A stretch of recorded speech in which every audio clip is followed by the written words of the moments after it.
Hello, welcome to Do It Yourself channel. Today I will show you where to find the option and how to turn off Wi-Fi in Samsung S22. To turn off our Wi-Fi, we have to swipe from the top, and here it is, our little Wi-Fi function.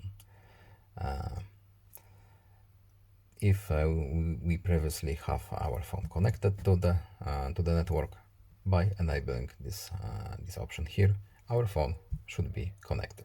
But if it's not, we need to go to settings, then connections, and here we need to look for our network. Then we need to enter our password right here and tap connect. I won't show you my password, of course, but this is basically it. I hope this video was helpful to you. Please leave a like and subscribe. Have a nice day and see you in the next video. Goodbye.